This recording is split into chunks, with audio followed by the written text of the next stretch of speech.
Today, on Better by Next Week, we're in the greenhouse with Brady Nankervis. This is a conversation about choosing discomfort, staying in it, and seeing what it turns you into. We talk his shift to running, using social media for real impact, and the moments that test you, from a marathon DNF to finishing UTA 100 and 30 marathons in 30 days for the Shaka Project. This isn't about running faster, it's about becoming harder to break.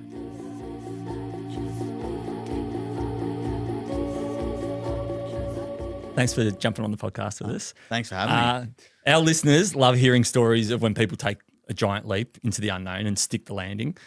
At what point did you feel that running stuck for you and allowed you to make such a big difference in so many people's lives? Oh, wow. Hard hitters right from the start. Well, I never enjoyed running. I think many people don't enjoy it, and then they just start doing it. And at some point along the line, they're like, I like this. I started doing it because I enjoyed doing hard things, and that was just an outlet. And then I remember when I ran my first sub-3 marathon, I was like, I might actually be half decent at this, because I did it for my second marathon and in a very short period of time. So at that point, I think running stuck for me. I was like, I think I like this, or I like the challenge of it. I had no idea when I could make it impact other people's lives. Probably when I committed to running the sub 245 marathon, I decided I wanted to document it and show it to my Instagram followers. This was on my personal Instagram a year ago. So when I did that, people were like reaching out saying it was awesome and stuff, and they were really liking it. And then, I don't know, I think I just fell in love with running and creating content around running. And then you just continually get positive feedback from it through Instagram and other social media platforms. And then by the time that happens, you realize that it's more than just running. And then it becomes more than just running for other people. Like, it overflows into every other aspect of your life. And it did for me too. Like, you become more disciplined. You become more driven in other aspects. You get to meet great people who are doing like very similar things or want to do greater things. So then it drives you to do greater things. And the impact that running had for me overflowed into the content that I was doing, and then other people saw it, and I think they reached out. And, you know, you just want to go bigger and better when things start to grow. And at one point I just thought, I can do some pretty hard, challenging things, film it, document it, share the journey. And along the way, I can hopefully make a change. And recently that's been in the mental health space. And I've been very grateful for all the opportunities that I've done and given myself to do that, and the impact that it's had on the community and the support that the community has given me. So I don't think there was a given point in time in which it happened. It was just Evolved. That's really cool. Yeah, it's interesting. Like, obviously you don't change overnight.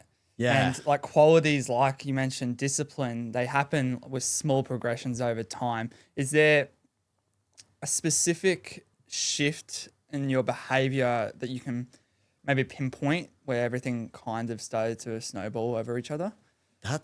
Yeah. I don't know if there's a specific pinpoint. So many different things happened like in my life that like created the snowball effect. I think I have people in my life that maybe push me to do better things. One of my best mates, he lives interstate, but he was like the one who signed me up to my first marathon.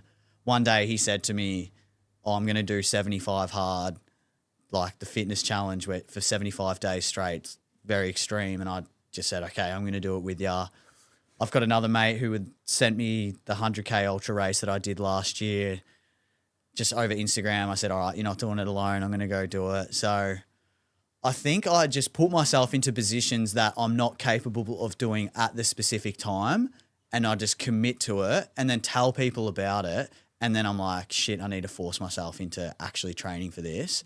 And then once you start training for it or doing the thing that you've committed to where you possibly couldn't have done it before, that's when you start like creating the discipline and building the person who is able to do those things. So like at the start of 75 hard, I was like, I don't know if I can do 75 days of 2 workouts every day, reading 10 books of a self-help book, like a diet every single day for 75 days. But you just start day 1 and then you go to day 2 and then you go to day 3.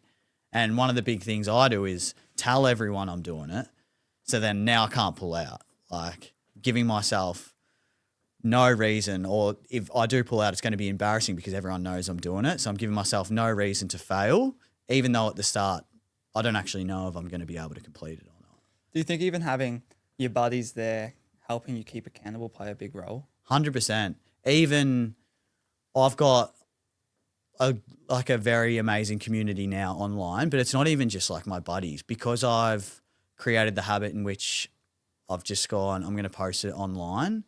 Now I feel like I have to be accountable to them and to myself. Yeah, it's a really good way to drive yourself, isn't it? Yeah, 100%. Because then, you've got no out. There is actually no out of that. Yeah.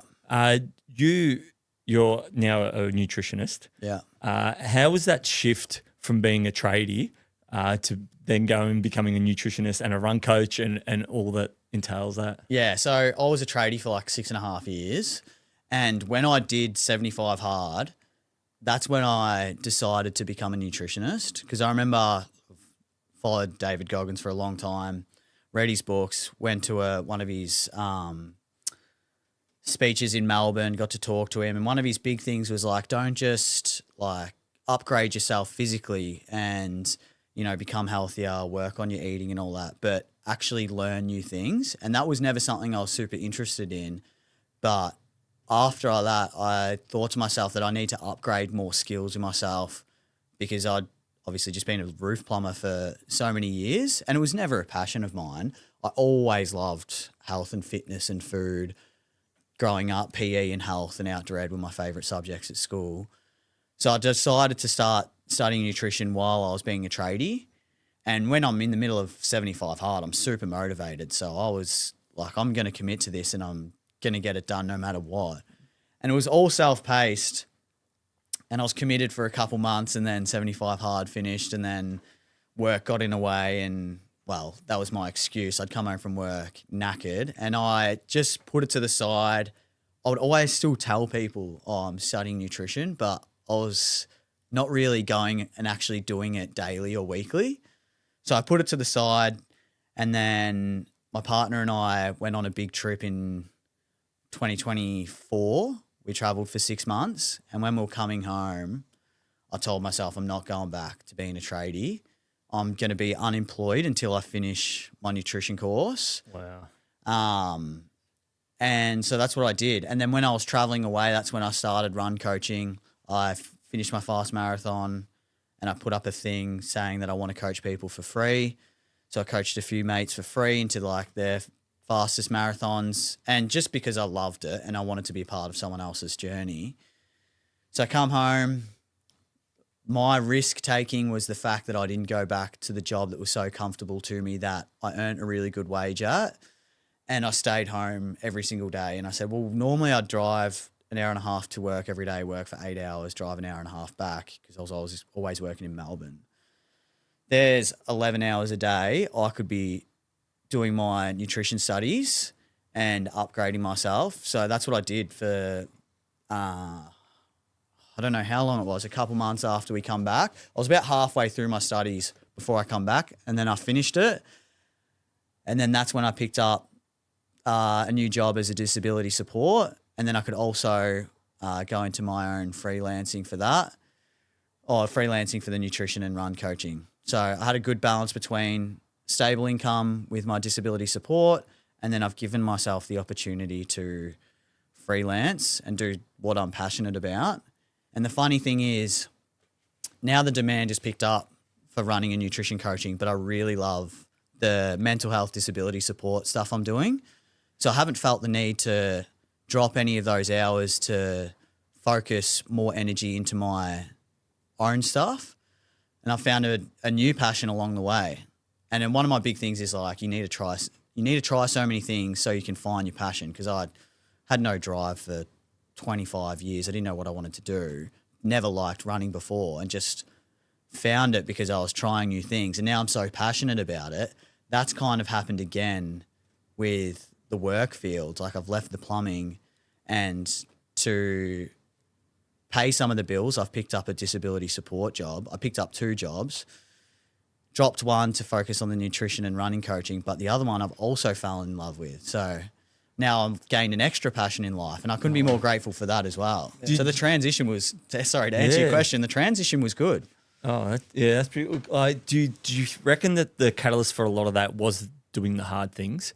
Because it puts you in a headspace of saying to yourself, am I happy with what I'm doing? So when you were doing that 75 hard and the marathons and the training for that, did that actually were you doing a lot of thinking of and reassessing of where your life was headed? Yeah, 100%. I think I even found to enjoy my life more when I was in 75 hard or in marathon training, because I was so driven to finish it or complete a goal, or in pursuit of suffering so that I can complete something that I wanted to complete. And whilst I got out of that, like you complete the goal and you go out of that and you sort of go back into your normal routine, into normal living, I realized that I wasn't very happy with my life. Yep. And I used to define happiness through getting out of the country and traveling as much as I could, which I still love to do. Like I love travel, experiencing new countries, and I've done a lot of it. And when I was roof plumbing, I would just grind for 9-10 months of the year so I could go away for 2 months or 6 months of the year or whatever it was. And that was the only period that I was happy, and I'd come back and be miserable. Yeah. But then when I decided to make the shift, my life is so much happier here, but I'm not earning as much money and I don't have as much resources per se as I did before, but I'm not living for that trip. I've made the transition so that now I'm just living. So you've got a balance. There's that balance. You've struck that perfect balance where you're happy in general life and in your pursuits. What was that conversation like with Goggins? Like, what were the words that were exchanged? So it was Q&A at the end, and it went for ages because everyone wanted to ask him questions. And was it easy to get into like a slot to ask him a question? Not really. He just chose people. Oh, so you got like 10,000 people with their hands up. Yeah. And some of the questions people were asking were so stupid. Just like the generalized questions of like how to do these hard things. And Goggins was like, I've literally just spoken to you for 2 hours ago. Oh, did he answer it like that? He's so harsh with his answers. Is he? Swearing at people, he's straightforward, no bullshit. He doesn't care. Oh, But no, he mentioned meditation while he was talking to us, but he didn't tell us what he'd do, and it's something I'm very interested in. So I just asked him about that. I said, you mentioned that every single day you meditate.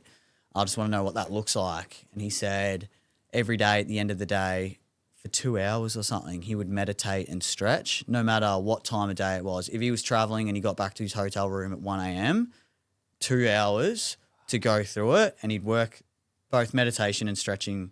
2 hours might be wrong or right. It was a long time. I'm pretty sure. I think I've listened to his podcast, and 2 hours. I couldn't believe when he said, but that was because I think he had a compressed neck or something like that, and a lot of it was to do with that as well. Yeah. Sorry, go on. do you meditate? Me, yes, I do. It depends what period of time I am in my training and my life. So if I'm going through something difficult, I feel like I find a lot more time to meditate. There was a period of time where I was injured between a marathon last year and UTA. There was 3 weeks there where I couldn't train, and I spent a lot of the time I'd usually be training just meditating. I used to ice bath every single day. I've been super lazy with it recently, but every single day in the ice bath would be my meditation. And I'm sure you guys understand, like a lot of my running time feels like meditation when I'm just out there by myself, no headphones. Feels like it. Yeah. I like the sound of the feet on gravel, especially. It's amazing. Yeah, when you're out there on your own and stuff like that. So going back to Goggins. Yeah, I asked him about his meditation process, and he said that every day at the end of the day he would go through what he could control and what he couldn't control on what happened during the day, and just like separate them inside his mind so that by the time he could go to sleep, he didn't have, when you go to sleep and things are running through your mind and you're thinking, I didn't do this today, I got to do that tomorrow. Separates that, and then he goes, this is out of my control, completely forget about it. Tomorrow, this is in my control, it's on the to-do list tomorrow. Yeah, that's a good way of looking at it. For people that For people that might find it hard and might find themselves stuck in their careers, scared to take that leap, what's a bit of advice that you'd give them? Like, obviously, you just turned around and said, you know what, I'm going to come back from my holidays and I ain't going back to that job. That's one way of doing it, obviously. But for someone that's stuck now and obviously doesn't have the resources to do something like that, what's something that they could do to take that first step? It's funny because I actually get a lot of messages about this on Instagram and people asking me, explaining their position and asking for my advice. The good thing about me is I don't have kids, or I have a mortgage that I have to pay. I don't have kids. My girlfriend's very supportive and understanding. I feel like the most important thing you need around you is a supportive partner. If you don't have a partner at all, then go ahead. Like, if you don't have a partner, if you don't have a mortgage, if you don't have kids, then you've probably got no fucking excuse to take the leap. And I don't even have kids yet. But my partner's like super supportive. So she knew that I always wanted to take the leap. And I had a mortgage to pay, but I also was in a very well-paid job when I was roof plumbing, and I was very good with money. So I'd saved up a lot of money and I'd put myself in the position where I didn't have to go to work to be able to pay the bills or pay the mortgage for that period of time. And that gave me an opportunity to try new things and obviously study nutrition. So if I had advice for anyone, everyone's like situation is so different, but the risk for you might be sacrificing your weekends out for the next 6 months and sacrificing the car upgrade or downgrading your house or renting your house out and going to rent somewhere cheaper so that you can put yourself into a position where your living costs are low enough that you can go and try other things, because everyone has to live. Yep. Like, everyone has to pay the bills, and you don't want to put yourself in a position where you completely fuck yourself and you're homeless. Yeah. But I think you just need to try new things as much as possible. And if you can hold yourself afloat while you're doing it till you find your passion, it's going to be worth it. It might take a year, but imagine 1 year of trying new things and then finding your passion that you can be happy doing for the rest of your life. Or you can stay comfortable and be miserable. And you tend to adjust financially too. Yeah, like 100%. Like you would have adjusted financially and gone, all right, well, I don't have an extra whatever amount, so I don't have it, I don't spend it. Yeah. And I found that when obviously I did an apprenticeship and I was always commercial my whole apprenticeship. So I was on good money. But every time you go up a year and then you become qualified, you think, oh, I'm going to save an extra $300 a week. But no, your mind just changes because you've got the 300. You start spending more. Yeah. So you're exactly right. Yeah. If you start pulling yourself back from earning that much, you readjust your lifestyle. Yeah. You got to find happiness in things that don't require money spending. Yeah. When I look on social media, you come across as this really confident person, right? And part of that probably comes from the run clubs you hold and being a nutritionist. Is that hard? Because obviously you come from a plumber background and not putting yourself in this position of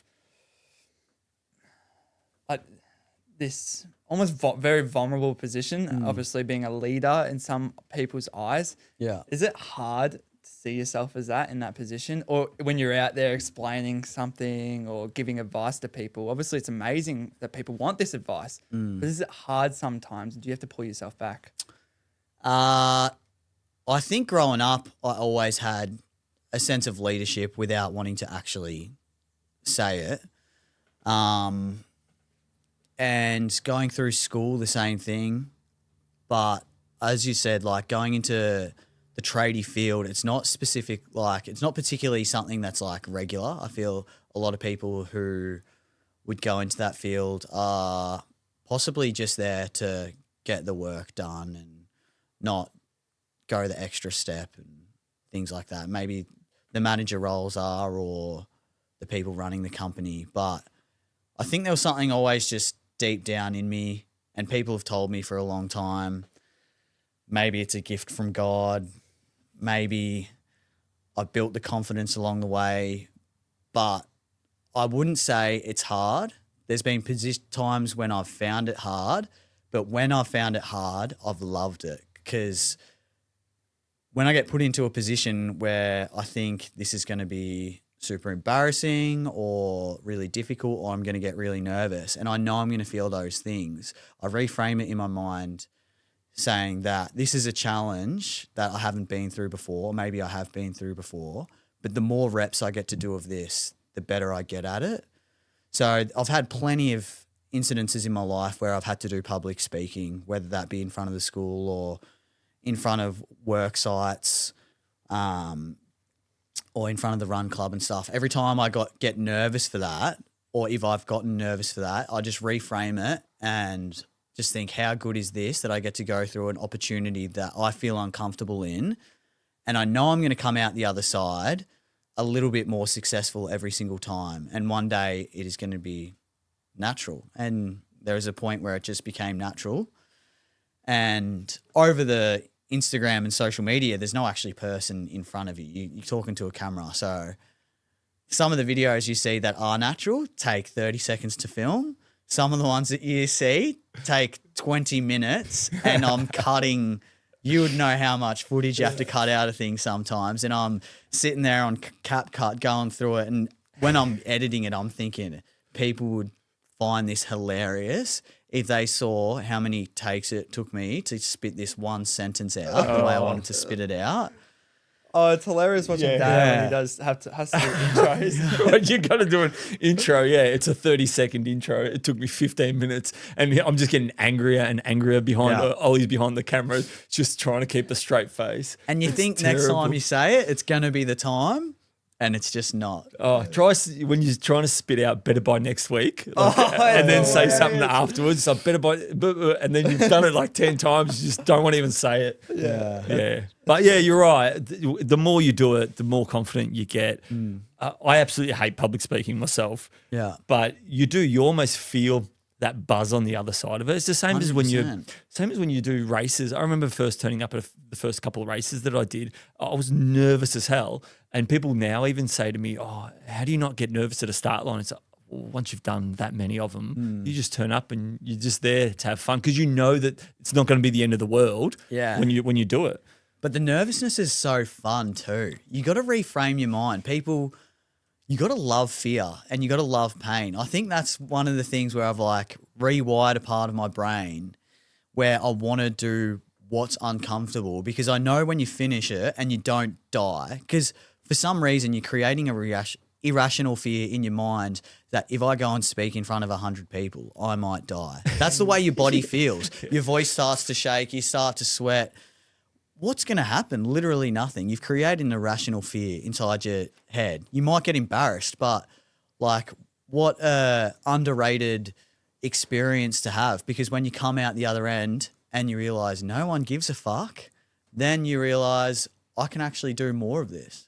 Yeah. Yeah, like I like how you phrase that with fear. It's such a good thing, because I'll be asked by some of my mates, like they asked a dumb question one time. It's like, would you climb Mount Everest if you knew you weren't going to die?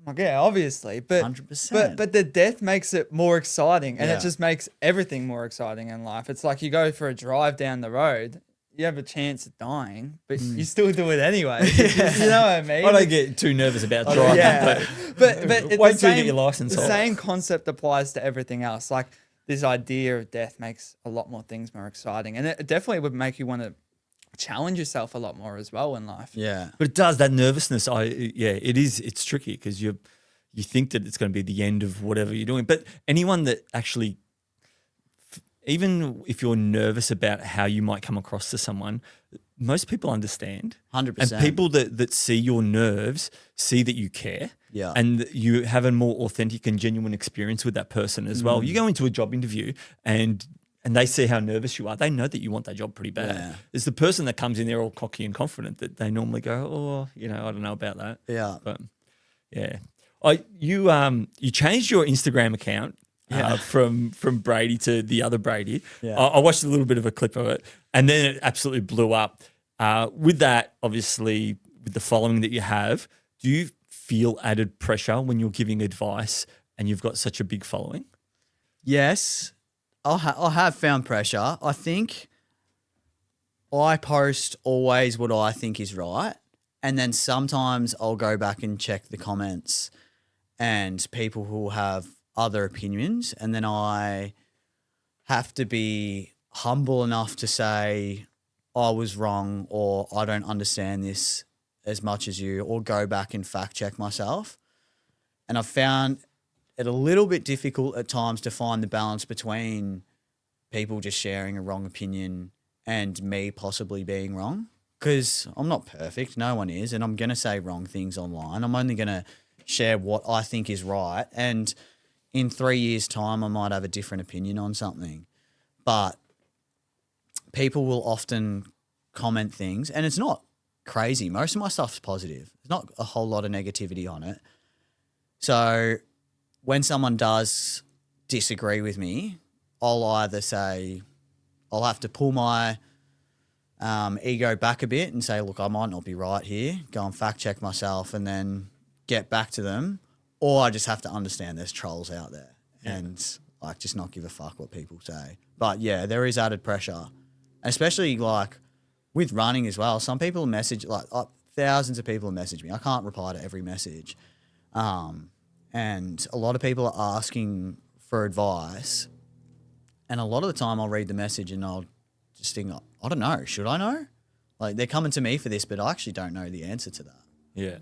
Do you find that a lot of your content can also come from those, what people are asking? Because say essentially, obviously you can't read everyone's messages, but do you find that some of your content creation comes from those messages? I think it could, but I think I'm actually just like creating new ideas every day in my brain and stuff just comes out. But there is a lot of things that it definitely could. And I could answer a few of those questions.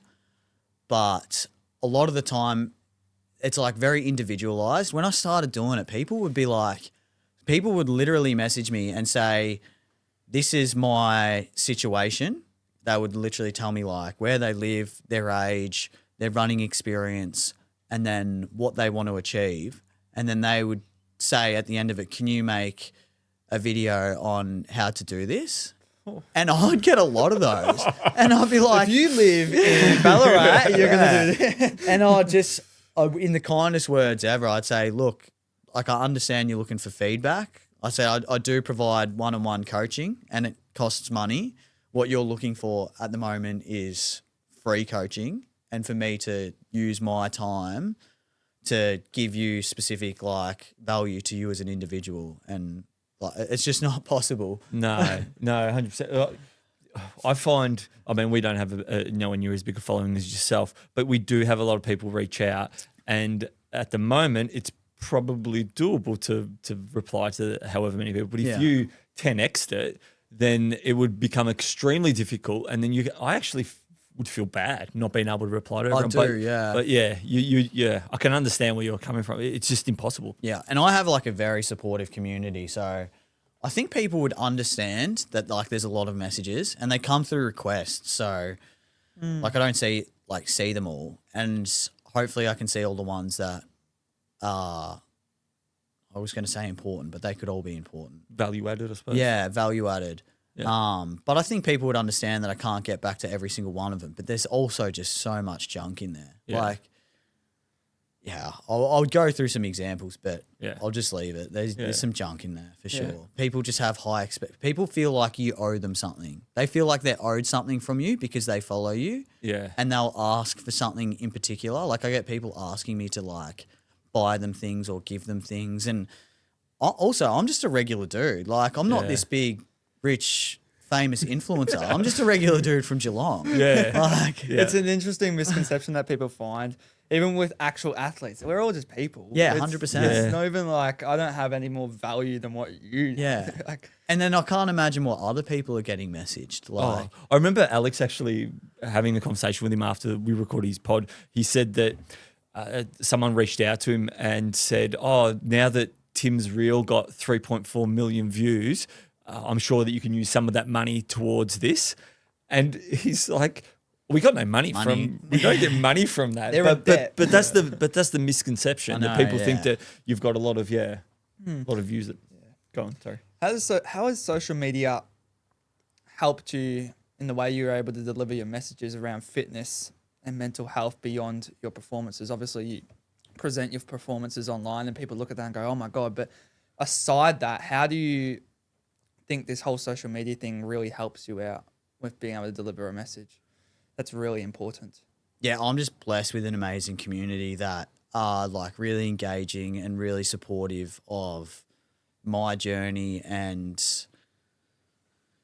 I guess I get to be a part of their journey in some sort of way. But I don't know, it's the more your community grows, the more opportunity you have to spread a message. And then as long as the message you're spreading is authentic and genuine, it's a blessing. And like with Project 30, I had the opportunity to raise so much money for our local mental health charity that was in Geelong. But I had people, if you look through the donations, there's like heaps of donations coming through from other countries, and people will just be like, oh, supporting you from Canada, $50. So like heaps of messages like that. So having that following has been an absolute blessing to be able to. That feedback must be really nice as well, and it probably drives you even further down that path, knowing that the message that you're spreading is getting to people, and it's actually making change. Yeah, and so many people messaging saying like, I understand that because my charity run was like for local charity, but they'd message me and they say, you don't understand the impact that this is having over here in the UK. And like the impact this has had on my son who's gone through these mental health issues or doesn't know who he is as a human. Or people will messaging me and say, we see how vulnerable and authentic you are as a person, and you're a role model to my son in this country where like you're thousands of miles away. So that's a blessing. Yeah, that's really, really cool. I watched your reel with Carolyn. It's Carolyn, wasn't it? Yeah, she's a legend. The first few seconds of that reel are incredible. Anyone that hasn't seen it, you go to Brady's page. It's pinned, yeah. It's pinned, yeah. Yeah, it's an amazing interaction. The way you look over at the camera and go, oh my God, it's like this chance encounter. Yeah. That chance encounter with her, how has that kind of reframed how you look at hard things? Because the story that she shared was amazing. Yeah. Oh man. Yeah. If anyone hasn't seen that, like that is the one thing you have to go and watch, because that is what not kicked off that brought a lot of eyes to my account and blessed me in an incredible way. And Carolyn is just a fucking legend. Like if you watch that, you can feel her energy through the video. Yeah. So for people that don't know, Carolyn just randomly walked up and to me and my brother after a run, and she was like, are you guys going for a run? She's like, what do you get out of running? And Carolyn is so out there. She's not afraid to ask, say what's on her mind, ask anyone a question. And I just thought to myself, that's when I look back at the camera, I just thought to myself, she's asked the wrong person this, because I'm like about to return server here. And then she just ate it up and absolutely loved it. I was like, you get to do hard things, you get to complete challenges. She goes, you should be a motivational speaker. And then I said, yo, you could run. And just out of nowhere go, oh no, I can't run, I have cancer. And the energy of the video goes from me thinking, how funny is this from running, to her sharing her experience around having terminal cancer. And she's not afraid to tell you how she is and how it's been, but she's an absolute trooper. And it was just an eye-opener for me and for everyone else online, that the type of person that you can be from being challenged of going through hard things and just fighting with everything that you've got, and still seeing like all the positivity and joy in the world, even though when you're battling terminal cancer, which there's not much worse, is there? No. So Carolyn is an absolute legend. I still keep in touch with her. Like we went out for dinner not long ago, and she changed my perspective on how I look at things as well. And so many people online, because I think combined with a few trial reels and that one and TikTok, it probably have about 10 million views. Wow. And that blows her mind. And I remember asking her, like, is it okay if I share this? She's like, I don't care. Share whatever you want. And the impact that it has, like the Geelong Cats reached out, they sent us to the preliminary final. We got to gift her all this stuff. And Carolyn was beside herself. I'm just a regular person fighting cancer, and when we went to the footy, all these people coming up to her as if she was famous. That's awesome. And I don't think you understand the energy and the impact that you're having on people's lives, Carolyn, because people are watching that, reaching out to me nonstop about their cancer journeys as well, and seeing how you are living your life whilst taking this on, and you're inspiring like literally millions of people. Yeah, because she's got like this no fuss approach to what she's Yeah. going through, and she's super humble about it. Whereas a lot of us would be melting, going, "Oh my god, I'm going Yeah. through so much." She doesn't want anyone to feel sorry for her. No, She's not at just all. like, "Oh, this is me. This is what I'm going through, and it's okay." 100%. It's just one of those things that life throws at you, and you just got to battle it. Yeah, yeah. She doesn't want anyone's sympathy. She's just a trooper. She lives life like anyone else. She's so out there and inspiring type of, the way she looks at life is so inspiring. She'll speak her mind no matter what. I remember when we were at the Geelong Cats training that we got to do. It was a closed training session and the boys were walking out. Bailey Smith walked past. Bailey Smith, come and talk to me right now. Oh, She doesn't no care. way. She's so funny. And then Brad Close is one of her favourites. So Closey come over and she said, I absolutely love you, Brad. And just like calling it how she thinks it is. Life's hers and she's grabbing it by the balls. And I Yeah. think that's how everyone should live. Well, I was going to ask what like trait should everyone take from Carolyn? And yeah, just grab life by its Grab balls. life by its balls Yeah. and make it your own. 100%. Yeah, Yeah. that's awesome. You would have had a lot of people reach out after that as well. Yeah, a lot. A lot of people like when something goes viral and it's connected in their journey in a way, people always reach out. And like that's a blessing as well. I get to experience so many people's journeys. I get to see the tough things that thousands of people are going through and how they're getting through it. Or they'll message me and be like, thank you so much for sharing this. I'll be like, I didn't even do anything. Like Carolyn's the trooper. She literally approached two random blokes who just went for a run. She's like, what do you get out of running? And then I'm just wondering. It's so crazy how such a simple line can cascade into something massive. Yeah, and change Yeah. so many people's lives. And like famous people were sharing, like famous Australian people were sharing it and saying like, this is what Australia is about. Just community interaction and people were frothing it. oh, that's very cool. Will you ever look back? I'll give you an example. Like during your 30 days of 42Ks, will you ever look back and go, okay, this is really hard, but I'm not having it as hard as what a lot of other people in the world are? 100%. And will that be a huge motivator for you? Yeah. Like in the 30 marathons, a lot of the time was I was reflecting on, because I was hearing so many stories of people going through suicide. I was reflecting on that. I was like, I don't have it anywhere near as hard as these guys. But heaps of things. I think I was even stressed about something last night or the night before. I was stressed about one of the comments on one of my videos. And I try and pride myself on not giving a shit what people think, but it was getting to me.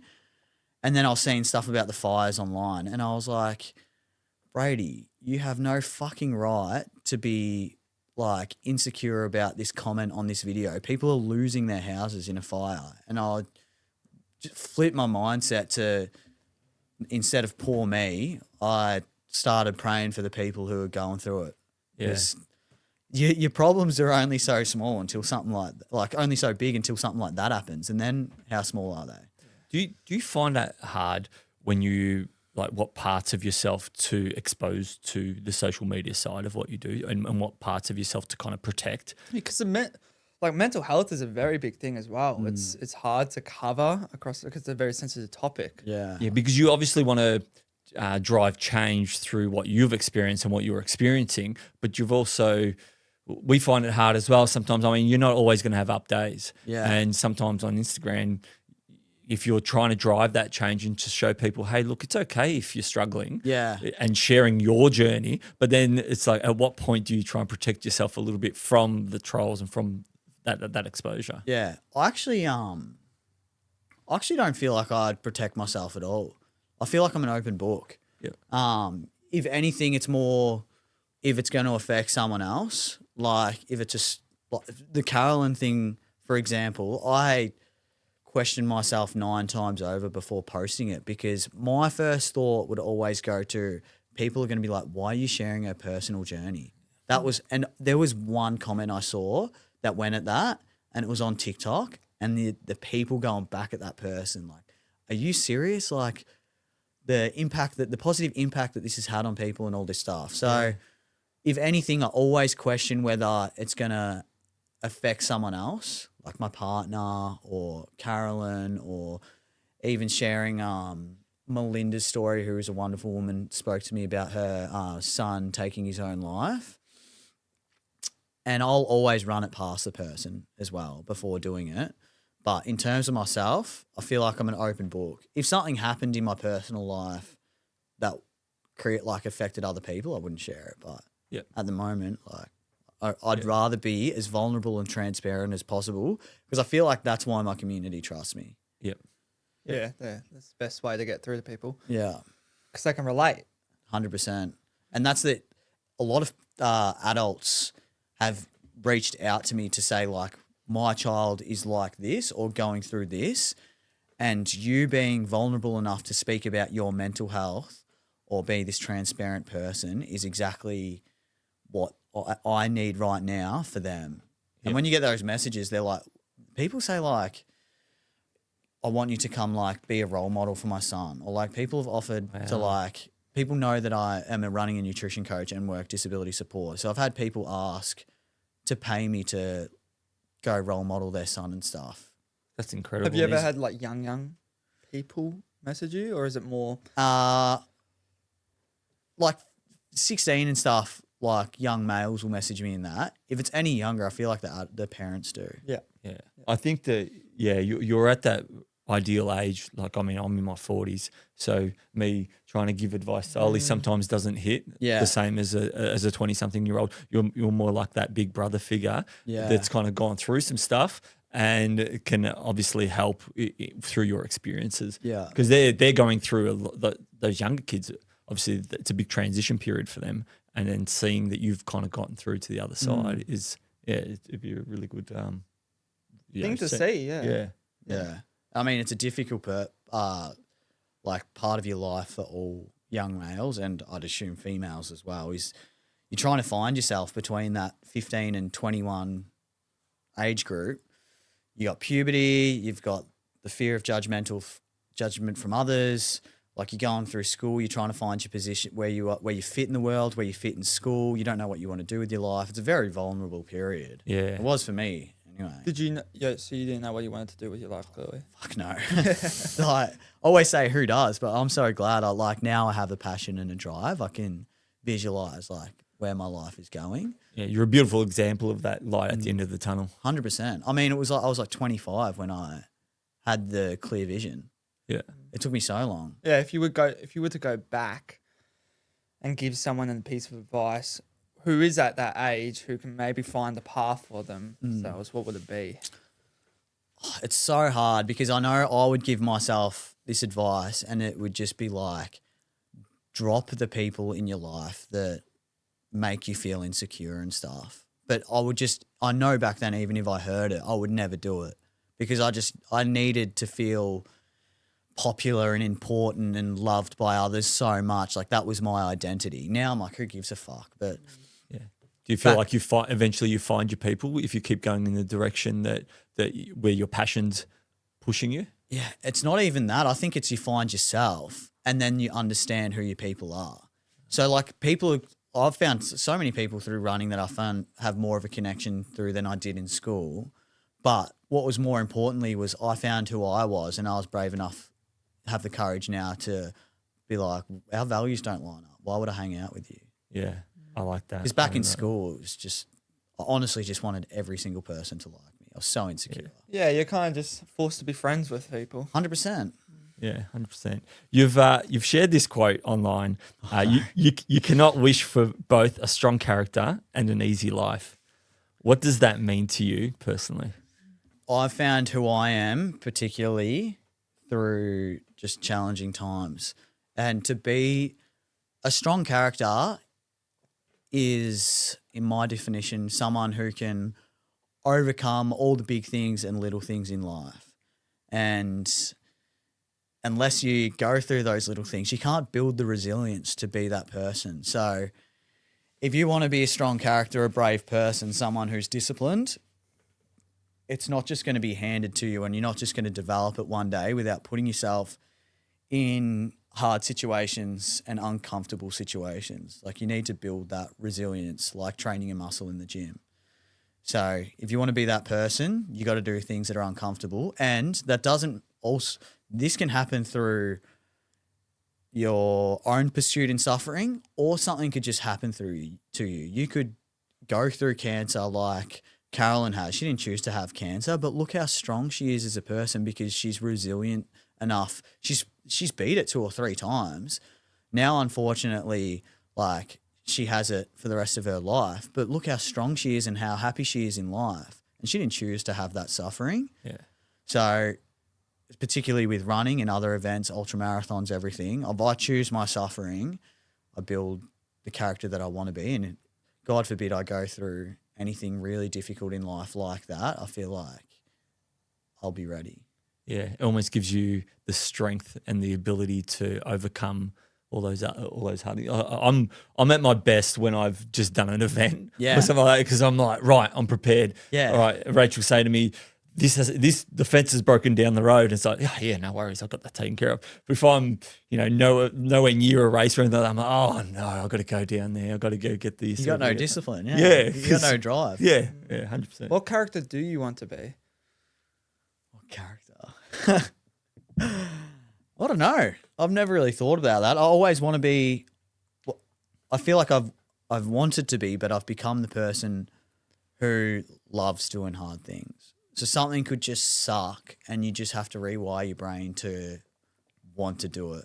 So I feel like I could just think about how shit it would be to wake up and run a marathon tomorrow at like 2 a.m. before work, and just be like, fuck, if I went and did that, think about the edge that I would have over other people, and then actually go do it. That's the kind of person I want to be. That suffering balance. How do you? Like, I find it hard sometimes as endurance athletes. You find it very hard to know where the suffering. When is the suffering enough for that character build? Because obviously, like anything, you need rest days. You can't just be suffering all the time. I often think, how the hell does David Goggins get through a day? Because he doesn't rest. He doesn't let himself soak in that the rest after the suffering. Yeah. How do you strike that balance? Yeah, it's hard because you lose it as well. Like, you don't always. I say I want to be that character, but you don't always feel like that. That's where discipline comes in. Sometimes I just feel like sitting on the couch and doom scrolling for a couple of hours.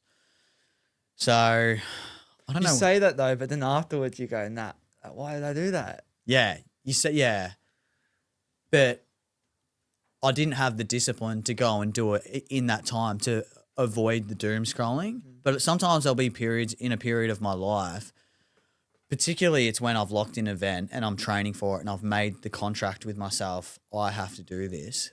I know I'm unstoppable. I'm going to complete every single session no matter what. I'm not going to drink alcohol for that 4 months no matter what. Like, I'll be at a family event or a friend event and a new seltzer will be out. No, just sip it. Like, a sip of alcohol is not going to do anything to me. And my missus did this with me for a long time. So just try it. Like, it's not going to affect your training at all. And I just say, no, it's the principle. Like, I won't touch it. And now she understands because it's an extra edge because I know other people would sip it. Yeah. So there's periods of time in my life where I'm locked in and I won't do it at all. And then you're like, when the race finishes and maybe a month or so has gone by and I have no motivation, I'm doom scrolling and stuff. So I don't think I've found the balance. I don't know if I ever will. It ebbs and flows in every part of your life. Yeah. If people want to start doing hard things, how can they actually get that boost from the start? What would you tell people if they really wanted to do a hard thing in their life? It doesn't have to be with running. It can be with anything. What is the first step? I think you have to look up to people who are doing it. Like, I've really looked up to David Goggins. Read both his books, fell in love with him. That's why I fell in love with doing hard things. Mine probably started around 75 hard, and in particular, it's a challenge that goes for 75 days. And by 75 days, you've built the habit. So I've forced myself every single day to go do something hard. for that period of time and shared it online so that I can't quit to it now. So if anyone wanted to change their life around, I would recommend doing 75 hard because I thought it was great. But I think you need to look up to people, create an environment in yourself where you want to do the hard things.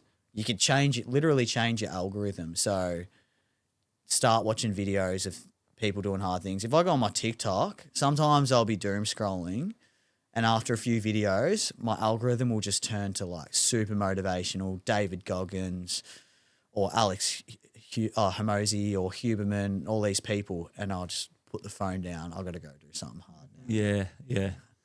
That's a great piece. Yeah. Yeah. Change your algorithm because it's something that we all go to look for. It's like, oh, quickly get this scroll in. But then if it's a scroll that's of you trying to get out there and get motivated, it may as well be something that 100% can help you with that. And you can actually do that. So if people don't know, like you can go onto your social media platform, and when the videos are popping up that serve no purpose or value to you, you can press somewhere on the screen, I'm not sure where it is, I'm not interested in this content. And then your algorithm starts to change. Yeah. And then when the stuff pops up, make sure you interact with it. Watch it all the way through, like it, send it to yourself. You can send stuff to yourself on the platforms, and then that stuff's going to pop up. Yeah. But it's a conscious decision. It doesn't just happen. You have to consciously make decisions that lead up to doing the hard things. You can't just be disciplined from day one. Yeah. I think you need.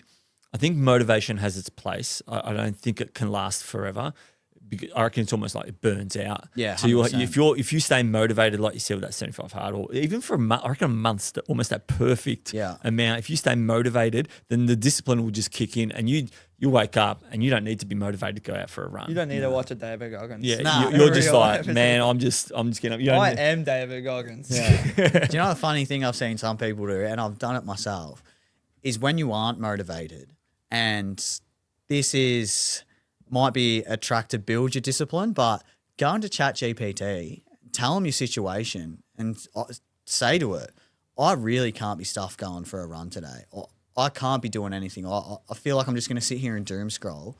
Give me a rev up that will make me want to go an ice bath or make me want to go for a run. I've seen that before. The rev ups that you can't not go after it. Oh wow! And like use it, is a great tool. use it to your advantage. People think it's like taking the creativity out of things. It's going to be with us for the rest of our lives. Use it to your advantage.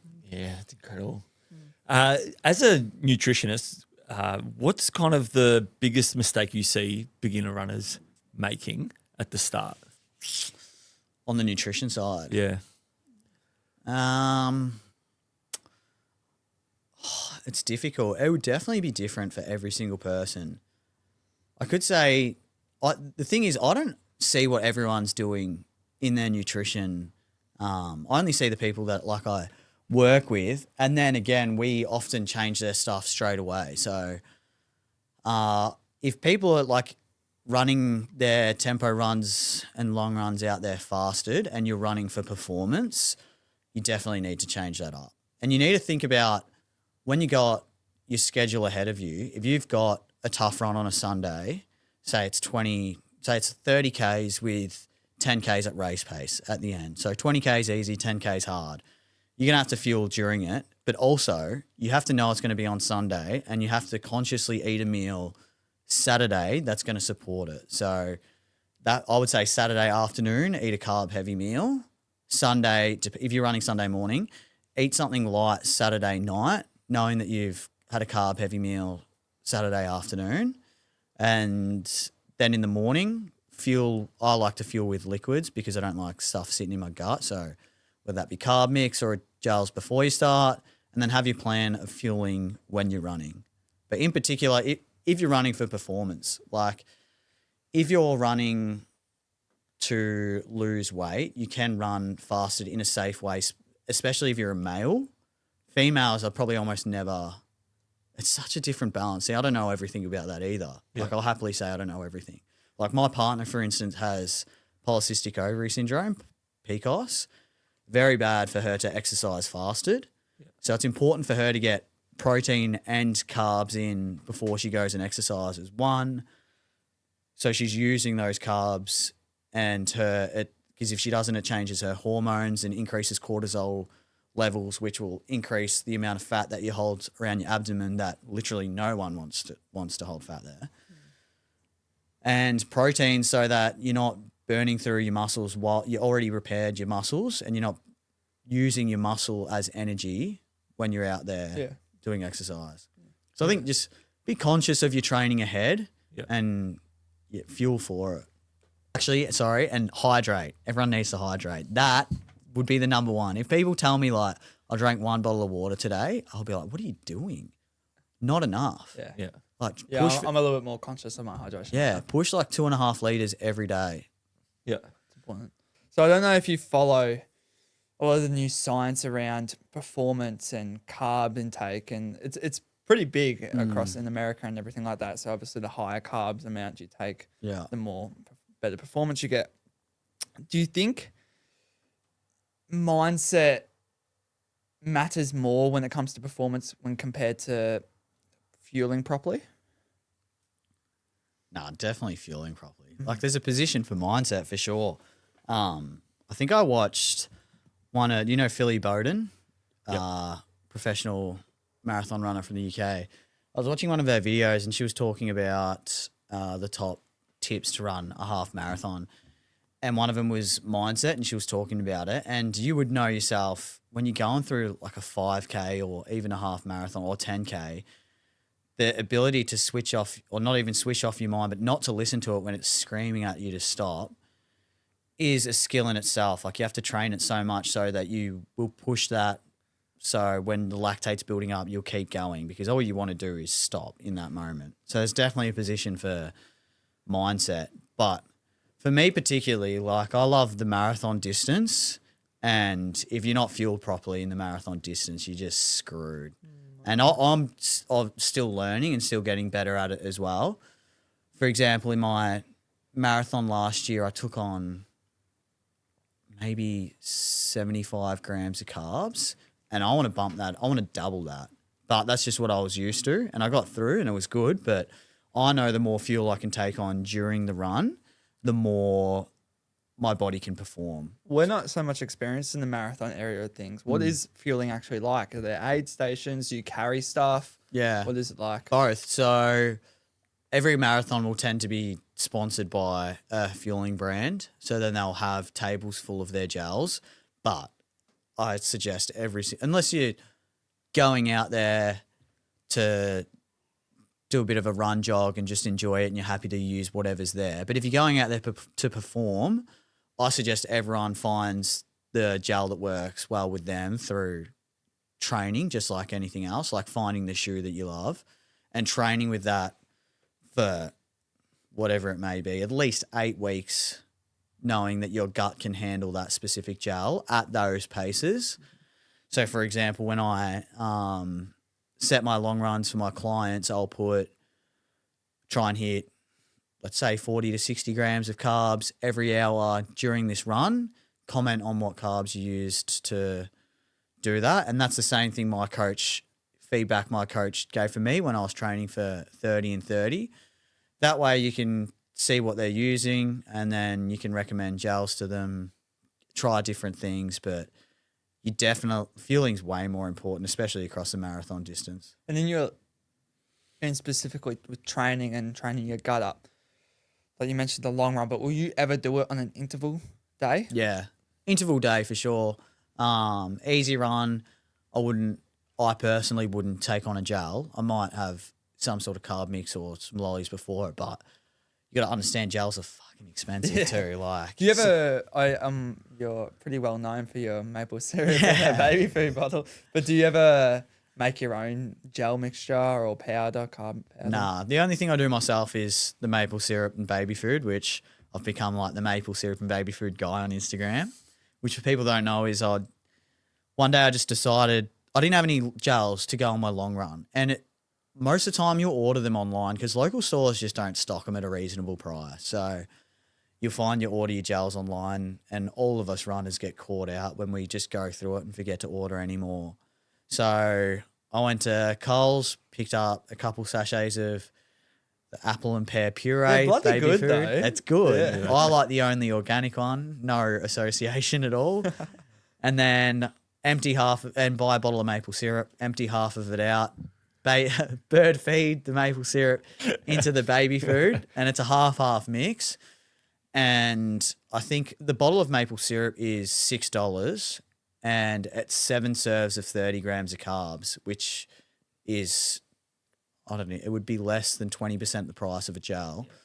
And you can carry it in a pouch that can screw the top back on. So in training runs, I love using that. But then when it comes, if I was racing a marathon or any type of event, if it came 4 or 5 weeks within the event, I'd be using the gels that I'm specifically going to use. Yep. And there's ways around it as well. I know I don't do it as much. Dad definitely tries to enforce it. But I bought a massive... The only reason I enforce it is because you begged me to buy all this stuff. I and should then now actually, you're not I should using really, it. really try it. Yeah. Because I'm all about Mixed the your own carbs. powders. I buy a multi-dextrin bag. Yeah. And I've worked it all out. It's like 50 cents a gel. And I get maybe a small 350 ml flask with 300 grams of carbs. It's amazing. Yeah. It's like multi-dextrin, fructose, and pectin, which adds a little bit of a Gel. jelly-like substance to it. But yeah, there's definitely ways around it. It's amazing. And Yeah, there you go. Yeah, I use no association whatsoever. Carb Plus from Bulk Nutrients. It's $18 for a kilo. 30 gram, a 30 gram scoop of powder is 38 grams of carbs, and it's got 3 different carbs in it. It's got maltodextrin and dextrose, and something else I can't remember. It's just a powder, so it will mix and become a liquid very easily. Super mixable. And the taste? Zero taste, zero issues with my gut when I first started using it. I went straight into using double scoops of it and running, having it every hour during my marathons. That's and awesome. didn't have any issues. So $18 a kilo, I was laughing. And then I don't know what you can work out, a kilo to 30 gram. You get a lot of serves out of it. Yeah. It sounds a lot more, Yeah, a well, lot better than what yours is. Yours, you got to cook it on the stove. Do and- ya? I mix it and then up. he leaves it in the back of the fridge, and I'm like, how well, long Is that has this to make been it the gel? Yeah. Yeah. 'Cause when I don't use it fully, I just put it in the back of the fridge. Just go, oh yeah, I'll use that. Yeah, on Dad next won't see it. session," Just and- buy Carb Plus. Yeah, I'll definitely. I'll keep that in I'm mind. surprised you didn't. I think you were looking at what John Albon was doing. Yeah, Jonathan Albon, Yeah. good Yeah, ultra so runner. he was. I wanted to talk about your Ballarat marathon. Yeah. Just Which one? just a little bit. Yeah, DNF one. So that was your first DNF. What was the biggest takeaway from that DNF? Oh, I'm so well. I'll preface it by saying I'm so glad it happened, but at the time I was so dirty. So I remember watching a podcast like the week before, and it was of this guy who had his first DNF, and I literally thought to myself, I'm never going to have a DNF. Every single race is going to be my race, and that's the confidence I go into everything with, because I'm manifesting that it's going to be successful. And up until that race, everything had worked out. And I remember even my mates saying like, "Oh, good luck at Ballarat Marathon," because I was pacing the 3-hour group. And my response to every single one of them would be, "I don't need luck. Like I've trained for this." Yeah. And then But you kind of do have to go in with that mindset. 100%, yeah. And then I still will in the future, but I understand things happen now.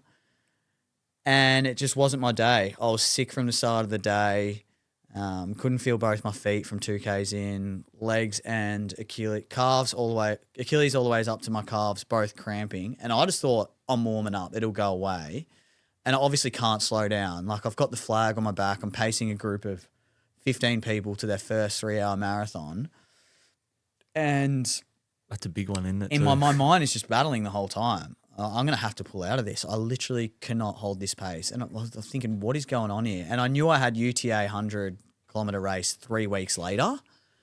And that was on my mind too. And I was like, this isn't even my A race.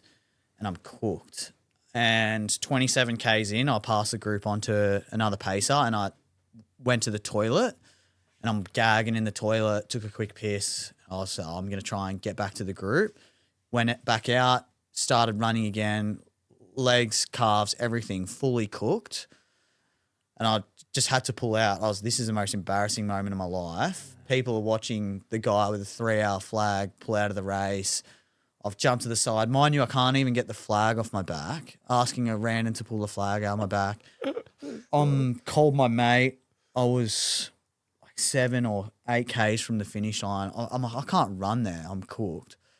This family picks me up, drives me to the finish line, message the pacing director or whatever, who's also currently pacing the marathon. So I just got changed and I was such a sad sack, so miserable. My mate ran that day. And once I saw my mates crossing the finish line and they were all happy, I was like, this has nothing to do with me. I was so happy when I was at the finish line. Look at all these people achieving their goals. But when I left, I was having issues with the nerve in my left foot. And then I had UTA and I was like, this is cooked. I was such a sad sack. Pity party for 3 weeks straight. And I was looking up how to pull out of UTA and I didn't tell anyone. I was just in my living room. I didn't do any training. I was going to my physio, my osteo, my chiro, my doctor. We did blood tests. I found out I had glandular fever when I was running. But the foot stuff, we couldn't figure out what was going on and no one knew. And I just got to a point where I was manifesting a lot, laying down in the grass in the backyard, trying to picture myself crossing the finish line, literally praying for healing. And I just was like, all right, I'm going to go to UTA. It's a 100K race. In a 100K race, something's bound to go wrong. I may as well be injured from the start and just figure it out. Yep. So that was my mindset. Did the shakeout run the day before, 5Ks on Bondi. Couldn't feel my feet, both numb. Like, oh, this is no good. Didn't speak it because I didn't want it to be real. Started UTA, problems were happening. I was pulling over, doing calf pumps, trying to get blood to my feet. No idea what's happening. I said, look, this is going to be a long day. I've got plenty of opportunity to problem solve along the way. So we'll just do it. And I wanted a silver buckle, which is sub 14 hours. I ended up having an unbelievable last 20K of my race and achieving that goal. And when I crossed the line at UTA, it was the best moment of my life. I finished. It had just gone dark. It had just started raining. If anyone knows me, I love running in the rain. Just finished raining. I cross the line. I hear my girlfriend out the corner of my eye. And because we thought we knew I wasn't going to make sub 14 hours. So at the last aid station, my predicted time was 14 hours and 40 minutes. And I just said, it's too much time to make up over 20 Ks in that terrain. And I didn't know what the course was for the next 20 Ks. And I remember my girlfriend was like, you can do it. Like, go and make it, you bitch. And I just like smiled and just shook it off. I said, it's okay. Like, I'm fine. I'm just stoked that I'm going to achieve this goal because I thought I was going to pull out after this DNF.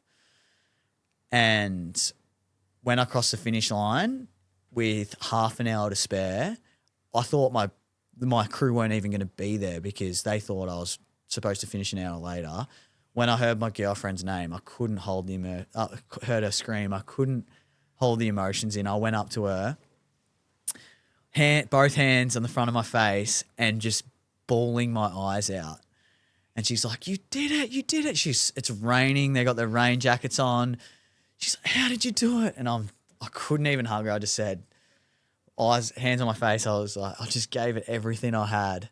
Oh. And then my crew just hugged my mate Billy, hugged my mate Jesse, bawling my eyes out, and genuinely the most present and the most I've ever felt human and emotion all in one time. And it was because I saw myself as a failure after Ballarat Marathon, but all of that turned around and I completed this big goal still, and it made that moment what it was. So after that, my mindset flipped and I said, what an absolute privilege it was to cark it at Ballarat Marathon because it made that moment the best moment of my life and I wouldn't change it for the world. And from that, do you think everyone needs to experience a DNF to be who they are? It doesn't have to be a DNF, but you're gonna experience what you think is a failure in your life and it's going to be hard to get past it. But when you get past it, it's like putting yourself through a difficult time that you think you can't do. And then when you complete it, you take a breath and you realize I didn't die. And now you're a stronger person for it. So everyone needs failure in their life to realize that you can get back on your feet and do something bigger and better and be a better person because of it. You almost look at it retrospectively and go, I needed to go through all that. Although you didn't want to be going through all that, you were praying for the pain to go away. Yeah. But essentially you had to go through it to be able to ride that high and enjoy that. I seen that video of you finishing. It looked super emotional. Yeah. Right? You were There's clearly a lot of bottled up emotions from Ballarat. Oh, it would have been relief too. Like the relief that you would have felt crossing that line would have been the most incredible feeling ever. Yeah, because I remember I started the race, and because when you're running, you're picturing that moment, and literally 5Ks in, I started crying, picturing it. Pull yourself together, Brady. You got 100Ks through the mountains to run. Yeah. Don't start crying now. So I knew the moment was coming, and every time I saw my crew, the emotions came back, and I said, "Pull yourself together. Like, you have to finish this race to have that moment," and I did. That last 20Ks is super tough at UTA because it's downhill, and the last 12Ks, are they still? Oh, I haven't done it for years. Like I did when it was North Face, but is it 12Ks straight up? I think it's 8. Well, the thing is, everyone's telling me this. The last 20Ks is really hard. And they were saying like 10Ks down, 10Ks up, or whatever it is. And I never put 2 and 2 together. I always assumed it was stairs. So I thought I'm climbing down stairs for 8Ks. And I thought I was climbing downstairs for 8Ks and upstairs for 8Ks, because everyone talks about the stairs at the end. Stairs, yeah. So when I got there and I was running it, I'm waiting for these stairs to kick in, and I'm just like the Ks are just clicking, and every single K that clicks past where I haven't hit a stair, I'm banking like 4 minutes that I thought I was going to have to run, that I thought I didn't have. Yeah. And then and then my energy boost, I convinced myself I was in a half marathon race, and I just said, give it everything you've got. That's cool. You just made it your bitch. Yeah, grab it by his balls. Yeah, because you go up those stairs, the Fuba stairs, and right up the top there's that light.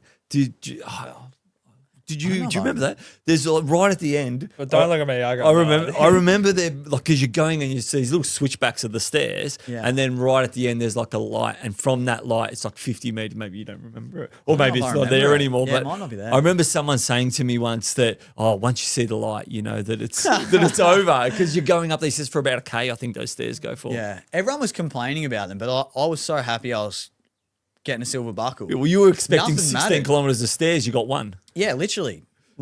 So I was like, this is nothing. And everyone, because at that point, you also come in with some of the people that have taken a bit longer to do the 50K. Yep. And some people have been going for 2 days and doing the 160K. So there's milers, 100Ks and 50Ks.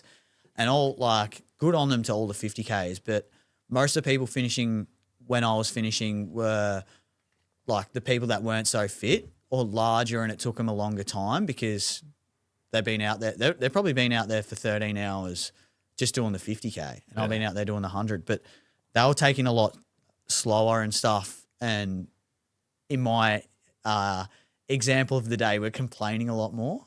And then some of them, when they were seeing me run past, like, oh, look at him. And then some of the people were like, oh, stuff that. I wouldn't be running now. And, like, everyone's got a different view at that point in the race. You know, like the things that are going through your mind. But Yeah, it's interesting, that placebo effect of you just kept on running regardless of whether or not everyone was saying there was stairs. So, Yeah, I would have been more anticipating the stairs and backing off and thinking that, when you said send it, that's it. yeah, well, I ran into this guy when we left the largest aid station, and I was ready to not throw the towel in, but cruise through.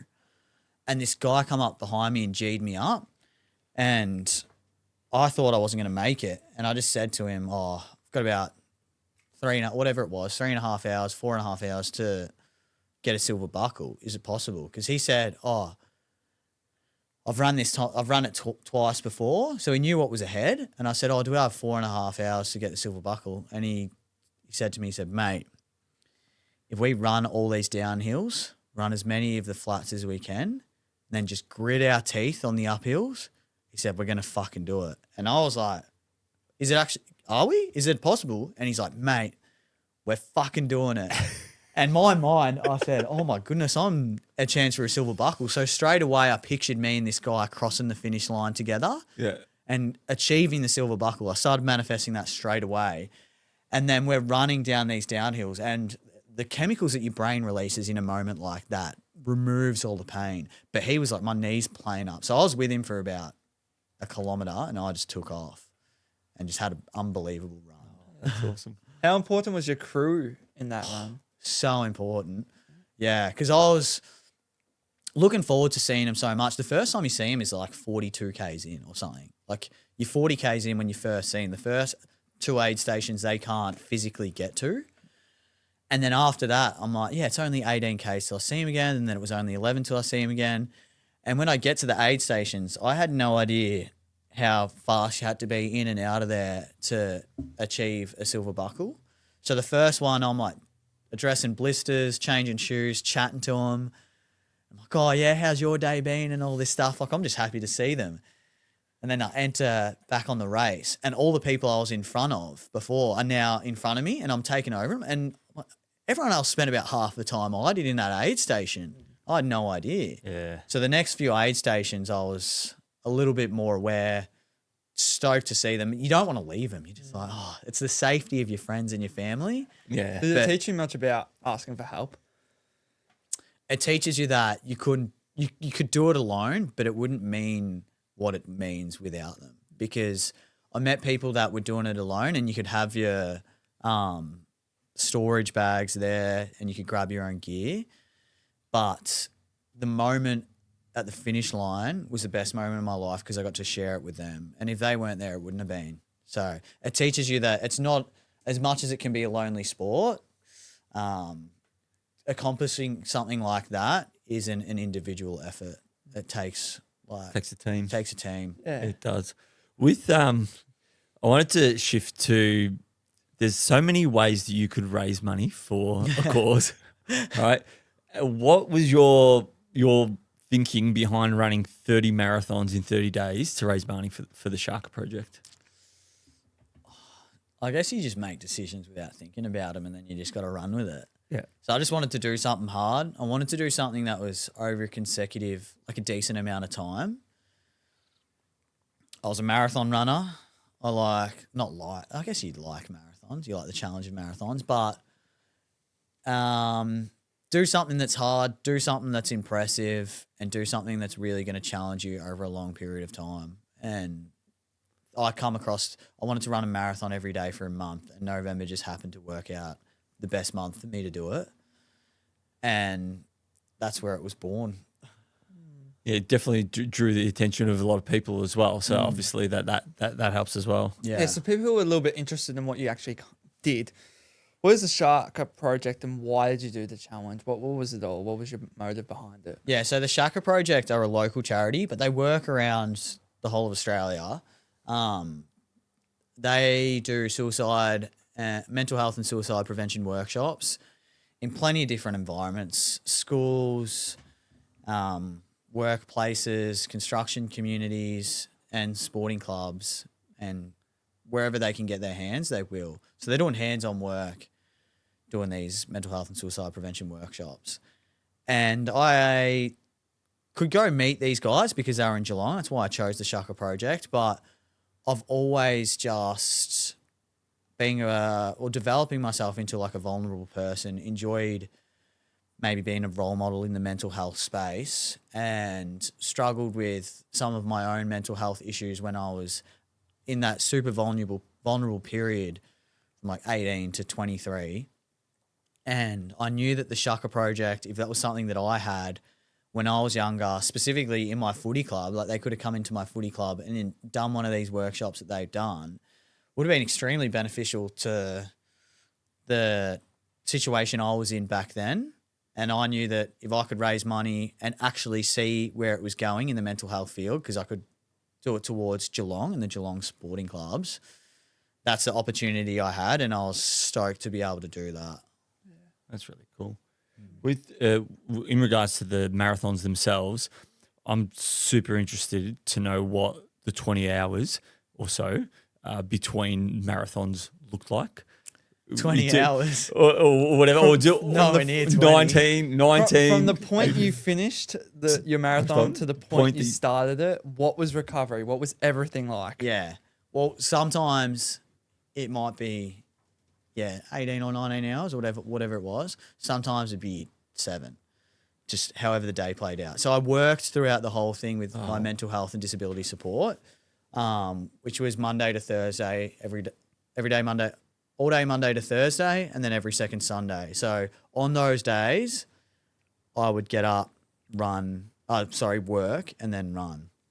I was So- interested if you were still working on that. Yeah. So on a weekday, let's say I ran the marathon let's say I arrived to run the marathon at 4:00 at where I was going to run it. I'd have to prepare for the marathon, which would be my carb mix drink with electrolytes and prepare any gels or maple syrup that I was going to carry with me. Get dressed, obviously, for it. A shitload of Vaso on the toes, in the armpits, in places where it shouldn't be going. And then Band-Aid, everything, bandage anything that needed to be bandaged, put the shoes on. That would take about anywhere from 30 minutes to an hour to do. You think you could just rock up and run. And I thought that all the time. And every time I'd get there, I'd be like, I'm going to start at 4:30, end up starting at 5:15. So then I'd run. It would take me anywhere. At the start, it was taking me 3 hours and 45 minutes. In the end, it was taking me 5 hours, including the running and the breaks to fuel in between. As soon as the marathon finished, 2 serves of a weight gainer protein powder, which had whey protein isolate and concentrate in it, as well as the carb mix that I already had, plus blended oats and some chocolate flavoring. So a double serve of that straight away would give me, it was something like 900 calories or something to take in straight away. Wow. What was the purpose behind that? Just to refuel and get some protein in straight away for muscle repair. Yep. And get me a head start on eating, because if you try and eat 2,000 calories every single night, you're going to seriously stuff up your sleep, and then your recovery is fully cooked. Mm-hmm. So I could make it at the track or wherever I was running and then drink it on the way home. I'd film a video for Instagram and edit it if it needed possible. That could take anywhere from 30 to an hour. Go home, ice bath straight away, anywhere from like 4 to 8 minutes. Then jump in the shower just to wash off. Get into the Normatec compression boots and eat my dinner while I'm in it. Sometimes that would be a big meal. Sometimes I'd literally just eat a protein shake, have a protein shake or a smoothie, because I literally couldn't like take in a big meal. Or sometimes I'd eat pizza, whatever it was, while I'm in the boots. Because you were sponsored by a pizza. weren't you? Chalos are the Yeah, best. yeah. I was so lucky. I had so many local businesses give me food, and everyone gave me food in the first week. I ended up with too much food. I freeze it all, and then people were like, "What can we make you?" I said, "I don't need any more food." And then depending on the time, so I ran it. Say I finished at 9, got home. By now it's probably 10:30. Possibly have a magnesium bath. See how I'm feeling. By this time, no phone, no TV, because I'm trying to regulate my nervous system, decompress. And then anything that was injured, I would then use Voltaren with Is it Hirioid? Hirioid cream, mix the two together, create a paste. So this genuinely throughout the whole time, it was posterior tib, anterior tib, left Achilles, right hamstring, left hamstring, right quad. Far out. So create a paste and put it on all of those things, then wrap it in Glad Wrap so that it would sleep with it, so it would draw inflammation out. And then I would have these things called Frosty Feet, which the company sent me, these socks that you put in the freezer and then you wear them to bed to take the inflammation out of your feet. Almost like an ice bath. Yeah. For feet. Far But out. my feet weren't like inflamed. My feet were completely fine. I really looked after them. So I would sleep with one on because it would cover like the tib and the Achilles that was cooked in my left foot. And then I would generally wrap the other one around the top of my Achilles. And then when I was lying in bed, have that leg elevated on a pillow and then go to sleep. Wake up the next morning, strip all that. Sorry, how many hours are you getting? I was sleeping really well. I'd also do my supplement mix. So pillar triple magnesium with the vitamin C immunity, creatine, and collagen. That was very important as well. That was helping my sleep. And I would sleep really well. Sometimes 8 hours, or most of the time 8 hours, sometimes 9, depending what time I had work, depending what time I finished the marathon. There was 2 nights of the marathon where I'd shock and sleep, probably like 2 to 4 hours. And the marathons after those days were very difficult. Like I could definitely feel it. Just shows how important sleep is for your recovery. And then wake up, have breakfast, go to work. I would eat in the end, I was eating normal throughout the whole day because when I was running, I'd worked it out so that I could take on 2,500 calories worth of fuel during the run, including that post shake. So if I could just eat 2,000 calories of food throughout the day when I'm not running, I would eat 4,500 calories worth. Yeah. It's a good idea. Yeah, because otherwise, the first 2 days, I couldn't even look at a meal. I was so nervous about trying to get so much food in. It made me understand how someone with an ED may feel because I literally had plates of food in front of me and I just couldn't eat it. Yeah. So I took the pressure off myself with a lot of carb mixes and it paid off in the end. I didn't lose any weight over the whole month. So yeah, go to work. As soon as work finished, I would, fingers crossed, have an appointment with my physio. Shout out Jess and Tanner from Move Sports Physio. Or she would go meet me at the track, do any hands-on work that we could do, strap everything up that needed to be strapped, and then go again. That's Those- pretty those- full on. Yeah. Yeah, Those I are had no life. Well, I mean, it's a sacrifice you've got to make to be Yeah. able to do such a cool achievement. There's a lot of 1%ers in there. Is there one 1%er that you would tell people that it's a must? One that's pretty underlooked. Yeah. See, that's what I described it as in the end was I learned all those on like day 11 or 12, picking up stuff from different professionals. So I didn't know all of it going into it. I was injured on day 12 and then I had to learn all these new things. So if I went into something else, I'd probably be onto it from the start. For everyone else, the 1%er I think would have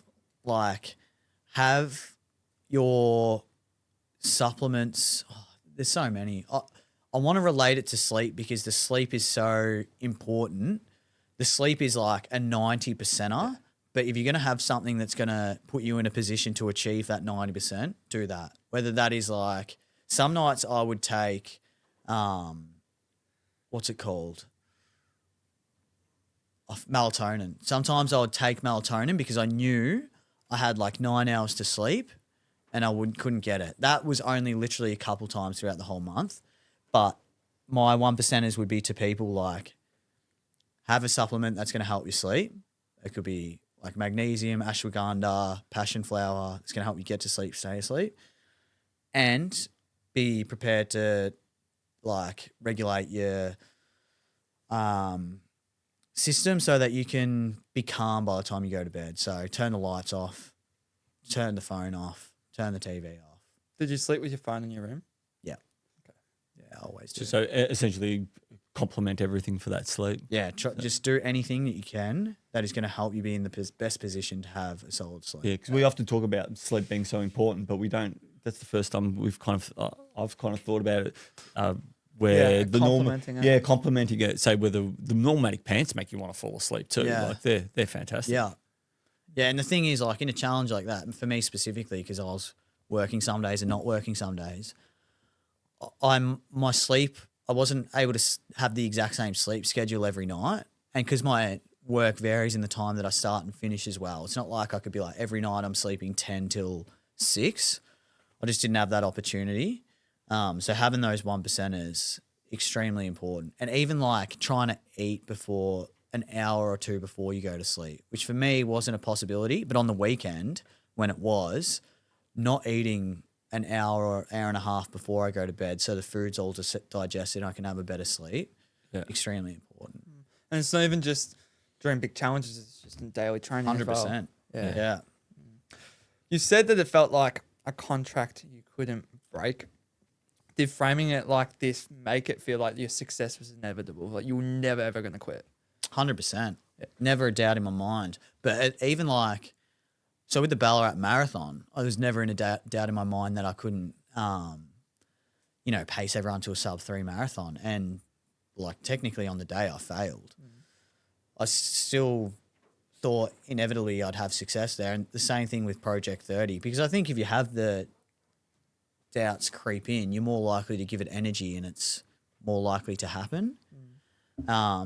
So yeah, I had made the contract not only for the 30 days, but for the 5 months of training. And I was successful in keeping the contract for the whole 5 months. So then I knew when I got to the challenge, you have no excuse to fail now. Was it almost like an obligation? 100%. I just give myself no other option. Like if I have something seriously go wrong, the only reason I would stop is if like a health professional said like this could make you die or something. Yeah. But if I'd fully cooked my knee, I'd just walk a marathon. I'd just call work and I'd say, look, I'm gonna have to take the next 2 weeks off. I have to walk a marathon every day. That was the position I was ready to take. Yeah, well, I did see a reel recently of you talking about your aspirations that you want to achieve in 2026 and you sharing them and how there's this common misconception about keeping it within you because you don't want to jinx it, or if you say it out loud, you might feel like you need to be accountable for it. But that's essentially what it is, and you should be held accountable for it, and it almost it makes you more motivated to achieve those things. 100%. You tell people what you want to achieve, you're going to embarrass yourself if you don't achieve them. Yeah. So It's a great way to keep yourself accountable. Isn't at it? least like throw everything you have at it, and then you can sleep at night if you fail and know that I gave it everything. Yeah. And be honest with the people that you told as well. Yeah. So I gave it everything. This happened.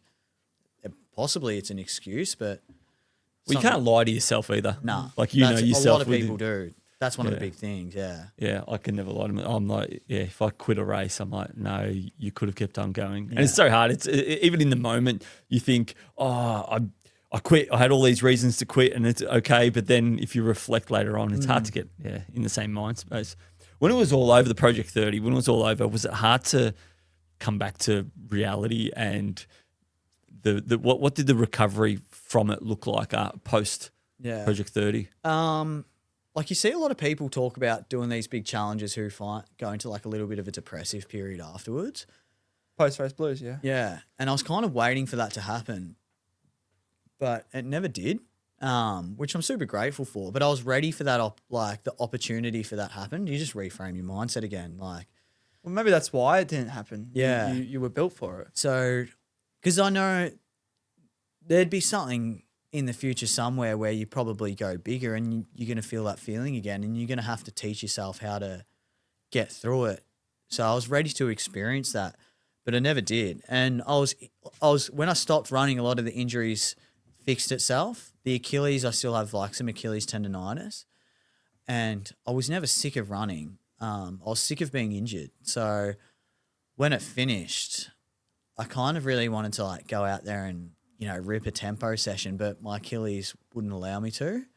So that was the biggest struggle, was not running and then being a little bit injured. But I was very blessed with how I pulled up, and I was running maybe like a week later and still working on my Achilles now, but it's getting better every day. I did find myself doom scrolling a lot, just no motivation. You've achieved this big thing. Yeah. You're allowed to sit back and be a bit lazy for a bit. But I never found it super difficult, which I was prepared for. Yeah. Well, it was good to have the festive break straight after it, I suppose. Like it kind of said, oh, well, I'm going to take a few weeks off. It's a nice time to reassess. Would you ever do it again? Yeah.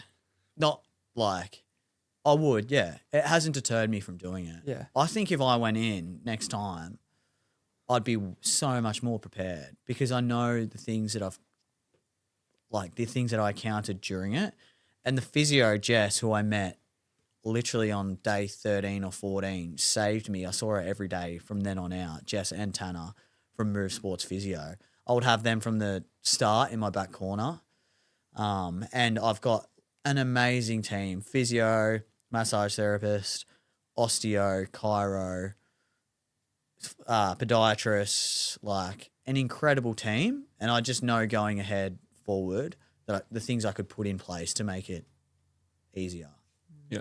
Yeah, it's amazing how you were talking about before finding your people and how it was hard because you wanted to be everyone you wanted to be popular with and whatnot. And it's funny how you've actually people are coming to you now and actually wanting to support you for who you are. Yeah. Yeah, that's an amazing thing. I think that comes with like finding who you are as a person and then being vulnerable enough to share that, like share who you are as a person with other people. And that will attract the right people to you in life. And I also manifest it too. Like I've got a journal that I'd write in almost every night of what I want to or what's going to happen. Not what I want, what's going to happen. And a lot of the time I'll write something like, I'm going to encounter people that can provide value to me and I can provide value to them to both like increase our goals and what we want to achieve in life. And I dead set, I'm manifested that moment with Carolyn. Like I didn't know a lady with cancer was going to walk up and ask me what I get out of running, but I manifested a moment. I manifested opportunities with new people who I shared values with. Yeah, 100%. No, All right, no. so we'll get into some listener questions. First listener questions, best tips to eat healthy and resist the bad stuff. Oh, I'm big in not putting them in your house. So go grocery shopping when you're not hungry or do it online because then you're not actually walking past the chocolate and then putting it in your aisle. So when you go into the grocery shops, I don't know if you've realised, but all the food you should be eating is on the outside and then all the junk is on the inside. So everything on the inside is processed. Everything on the outsides is fruits and vegetables, animal products, eggs, dairy products. And then you can even go to the frozen section and pick up frozen vegetables, frozen fruits, and all that stuff. So I don't know if it's all of them, but even my outside of my supermarket, the frozen stuff that's shit for you is on the inside part. Okay. I've never heard of that. That's actually really interesting. So and a lot of time when you walk in, they'll like tempt you in the entrance with it's all donuts and pastries. And when you first walk in, the stuff that smells good, catches your eye, tempts you to put in your basket. But yeah, stick to the outsides of the supermarket. Don't go when you're hungry or do your order online. Yeah, that's some good Don't tips. even put it in actually. your house. What meals are you big on in terms of being healthy? Oh, I'm just big on whole foods. Yeah, massive on whole foods. So I know it's hard. It's like controversial. I find some people like, that preservative's not going to kill you, but unless you eat it in large amounts. But then, like, it's literally what some people are eating is just processed foods. And if you focus just on the macronutrients, so protein, carbs, and fats, and you're just eating stuff that's processed, you're going to feel the effects of it in your energy levels in your gut. Like, you're just going to ruin your gut. Yeah. So I'm just big on whole foods, high protein, and then it's my advice as a runner is different to my advice as a nutritionist because obviously when we're competing in a lot of training and doing hard events, we want sugar and carbs like that. So you're just like taking in calories. But if I wasn't doing that training, I'd be on a low carb diet, high fat. And, Well, I do give you the parts. and just animal products and whole foods. Yeah. Honestly, that's valid. I'll be very similar too. Yeah. But as runners, you need more protein, more carbs, everything. Yeah. Does spitting maple syrup into baby food make you feel like a mother bird? It's so normal to me because it's funny when people see it and then they take the piss out of it. even when I'm at home and I'm making like a yogurt bowl for dessert and you've got some nuts or some dark chocolate that you want to crush up and put in it, I just chew it up and spit it in. No way. Yeah. I'm like, isn't everyone doing this? It saves you going to the mortar and pestle or whatever you're going to use. And my housemate is like, do not do it. And she's staring at me like, giving me shit for it. No, it's the easiest way. I'm eating the bowl. Yeah, you're not sharing. That is, Nah. yeah, I can see where you're coming from, but Yeah. it's Do just not do a that. normal thing. I crack the It's- shits when you drink out of the filtered milk. water tap. Oh, really? Yeah. Straight from the tap? Yeah, Oh, yeah, it's like this. It, I'm tastes, like, mate, it don't- tastes better. It tastes better. Instead of getting a glass? yeah, Yeah, just go I'm straight so for it. lazy, and I bust him, and he's like, oh, I don't know why I do it. Oh, Yeah. like this morning I was doing it and I didn't realize he was walking behind me from the greenhouse and I was doing that and he opened the door. I'm like, oh, wipe my mouth. Yeah, see, I was big on grabbing the milk cart and drink straight from it when I was even like living with mum and that. She hated it. But no, yeah, I guess I feel like a mother bird. It's the easiest way. Someone Yeah. told me they tried it with a funnel. It took them ages. I'm like, why are you even trying? I Just actually spit it in never there. thought about it. I actually never thought about it until I seen that, and I thought that is a fantastic. And It's going in your mouth anyways, yeah. yeah, it's going in your mouth anyways. You never thought about maple syrup or spitting it from one jar to another? Oh, the whole process of the baby food maple Reusing the syrup, bag, reusing the yeah. bag. I Yeah. thought it was, yeah. Yeah, because it also is only one form of carbohydrate. So it's not like your body can break down 100 or 80 grams of carbs of it per hour. So I would suggest it only as like a training method when you don't want to spend a whole lot of money or use a whole lot of gels and you just want some whole foods for that day. That's why training with the gels that you're going to race with is so important within the back end of your training block. Yeah. But for everyday use, a bit of maple syrup and some baby food, unreal. And it Well, tastes good too. we tried this product called Maple Roux at just Yeah, I've recently, had it. and yeah, that was fantastic. We thought, Yeah, I thought like the maple stuff- gels. Yeah, I bought a bag of them, or maybe they sent it to me. I don't know. But at UTA, I found them. Yeah, they're good. Yeah, they were pretty good. So I kind of asked this question before about recovery from your marathons, 30 marathons. Did you find that the recovery process post was?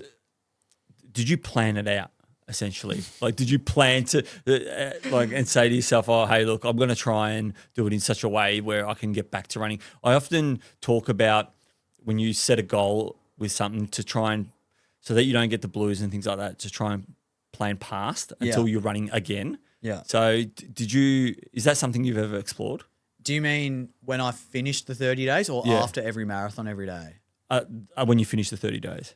No, I didn't have a plan. No. I knew we'd go away. Like so the 27th of November, my 27th marathon was my 27th birthday. And it was run club morning. And I didn't go to run club all month because it's at 5 a.m. Yeah. And I just needed the sleep for recovery. So I knew I was taking from the 27th off work and the next week. So I just knew me and my partner would go away somewhere for a few days, but I had no plan for the recovery. Yeah. And looking back on it, I probably would, but there's kind of something beautiful in just going like, sit back, do nothing and let your body do what it wants to do. Yeah. Because I wanted to get back to running as quick as possible. But at the same time, you're holding your discipline for 5 months of the training plus the month of the marathon. So 6 months I've been absolutely dialed in. When that last day finishes, I'm sitting back having a few beers. It's almost like these injuries, that night I don't have to put a bunch of paste on my legs and wrap it with Glad wrap. I'm like, just let it go. Yeah. So I didn't have a plan. I just let it happen. Well, this next one is not a listener question, but a host question. A host question. I've got a question for you. So at the moment, I'm involved in a challenge called the Hardcore Harry's Challenge, where I don't know if you've heard of it. Yeah, I've seen it. So Yeah. I've still got to go. I've got to go for my run after this Yep. episode.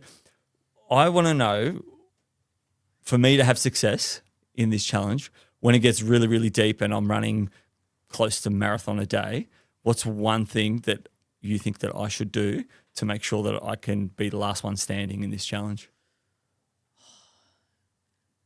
This is like, how far are you willing to run every day? 60 plus. 60. I'll run 60. I'll try. You'll try or you will? He will. Oh, I will. Yeah, okay. I will. Yes. I'll run for as long as I've already planned to take half days off work or full days off work if it means that I can go deeper. Yeah. What did the winner do last year? 55. 55. And you got to do it at least 8-minute pace. I'll just write the contract and say you're not going to let anyone beat you. Oh, okay. Write it out. Say it now. All right. And use no language towards yourself or when you're telling other people about it. That gives you a little bit of hint of a doubt that you wouldn't. So never say I'll try. Okay. So I'm willing to run. I will run 70 Ks a day if I have to. It's a good response. All right. Yeah, Because that's a really there's good other response. people saying that. And Yeah. you by thinking, I'm probably willing to run 60, you've already lost to the person who's told themselves, I'll do whatever. Yeah, because as soon as they hear that, they're like, oh, that's good. He's going to drop at 60. Yeah. Yep. But they don't even have to hear it. Like, you've thought it. Yeah. Yeah, he's thinking of playing mind games of. Oh, I didn't Maybe say I that. won't say this. I don't know. I don't know. I'm one of those people that I don't like to say that I'm going to win this or I'm going to do. Yeah. Like I often You say don't to have to myself, He tries to be humble. You don't have to say it out loud, but you have to say it to yourself. Yeah.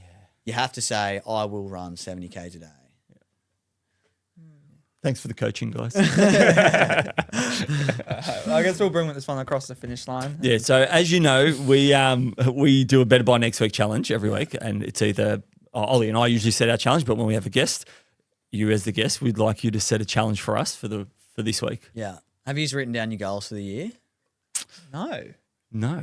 I haven't. No. You got to do that. Okay. So I would say write down your goals for the year that you're probably going to have, like running, podcast, family, personal, whatever your categories are. And you have to share them online. All right. With everyone. Oh, I'm looking forward to that. Yeah. And say why you're sharing it. Okay. Yeah. And write what you're willing to do to achieve them. Yeah. That's good because I've been talking to Dad about goals that I have, and I haven't shared them. Yeah. We were saying we're like, okay, I'm just gonna keep this in because I don't want to share it, but it's right. Yeah. Yeah. I like that challenge. That's a really good one. And don't keep one in that you just don't like, you don't want people to know. about. Yeah. Okay. Because the more other people think about it, the more energy it's giving to the thing. If you say, I want a podium, an event or whatever, and people are going to see it and be like, fuck, there's no way Ollie can podium event. That's giving energy for you. They're thinking about you. Even if they're saying you're not going to do it, they're thinking about you doing it. Yeah. That's giving energy towards you doing it. Yeah. But even on the flip side of that, if you said that to me, I'd be like, what can I do to help him achieve that? 100%. So it's like you bring people with you as well because if you don't say anything, you might just go, oh, well, okay, I don't know what he's going to do. But if you might drag your crew and your support network around you. Yeah. Do you have calendars? We were thinking of getting big ass calendars. But just a regular calendar on your phone Yeah. where you Yeah. schedule something? No, I write mine down at work. I've got a calendar at work. All right. But Go to the start or whatever day you like. What's your favourite number between 1 and 30? 7. 7. 11. All right. You go to the 7th, you go to the 11th.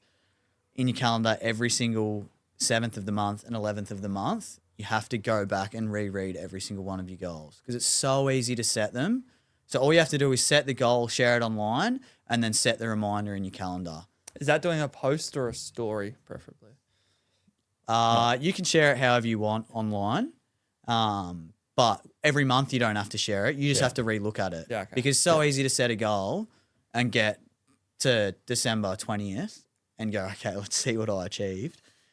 Oh, shit, nothing. I forgot I even wanted to do that. Yeah. The most important thing is keeping it fresh in your brain. So I always pick my favorite 3, and in my journal, I like put at the end, hashtag this. Like at the moment, I want a Pillar deal. Yeah. I love Pillar's products. I use them. I think I'm great for them. I think they're great for me. At the end of every journal entry, hashtag Pillar. It's in my mind every day. That's cool. Manifesting it. Yeah. That's awesome. All right. Well, thanks heaps for jumping on the pod. Where can people find you in terms of your Instagram, your YouTube, your podcast, and all that? Yeah, Instagram's like my biggest platform. So it's _other_Brady or the other Brady. There's some fake accounts going around right now that have an extra underscore or have official on it because I'm doing a massive giveaway. So people are trying to be me and scam people. So if you click on the profiles, you'll be able to tell which one's mine. Yep. I'm not on private, got 40K followers. You'll know it's real. TikTok is just Brady Nankervis, I think. YouTube, the other Brady. That's it. Cool. Yeah. Well, thanks so much for No, jumping thank you on. Thanks for guys. making the time. And yeah, Fist bumps. I appreciate it. legends. Oh, thank you very much.